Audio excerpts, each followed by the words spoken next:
In Dungeons & Dragons, how many encounters should you have per day? I asked my community, and apparently most of you prefer having 1 to 3 encounters per day. But if you listen to people on the internet, they'll tell you that D&D is actually designed around having 6 to 8 medium encounters per day. So does that mean people are running D&D wrong, or that the game sucks for being built around a false assumption? Well, no, because as it turns out, people on the internet are wrong. Except for my subscribers, of course. This 6 to 8 medium encounters per day figure, it comes from a section of the 2014 Dungeon Master's Guide called The Adventuring Day, a section which is about helping you design various kinds of adventuring days. They give you an example of one possible adventuring day, but the rest of this section is about how you can design other kinds of adventuring days to suit your table's preferences better. So yeah, 5e is designed around having 6 to 8 medium encounters a day.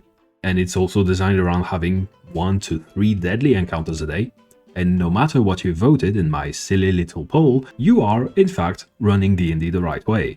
But let's add just a bit more nuance, just to destroy the spread of this very common misconception once and for all, since apparently YouTube just gave me access to 3-minute shorts. Thanks, YouTube. In 5th edition D&D, you can generally divide the classes into short rest classes, which regain most of their resources on a short rest, like the fighter, monk, or warlock, and long rest classes, which regain most of their resources on a long rest, like the wizard, sorcerer, or the paladin. So if you run a long adventuring day with multiple short rests, then the long rest classes in your party will probably have exhausted all of their resources before the end of the day, while the short rest classes get to stay in peak condition the whole time. And if you run a short adventuring day with just 1 or 2 encounters, then the long rest classes get to spend on 1 encounter the resources they normally have to spread out over 4 or 5 encounters and show off their firepower without having to worry about running out of juice. And because you probably have both kinds of player characters at your table, you kind of want to have both kinds of days. While you're traveling or in town, you're probably not going to have more than 2 or 3 encounters per day to throw at your players anyway. So at those times, you get to shine a spotlight on the long rest characters in your party. And every now and then, you throw those same players in a dungeon or a battlefield where they will have 6 or 7 encounters in a single day. And now you get to shine a spotlight on the short rest characters in your party. So by having diverse adventuring days over the course of an entire campaign, you get to make it so every single one of your players gets their turn in the spotlight, not just half of them. If there's any assumption the game was built around, I think this is the one. So I guess whatever you answered to my poll earlier, you were wrong.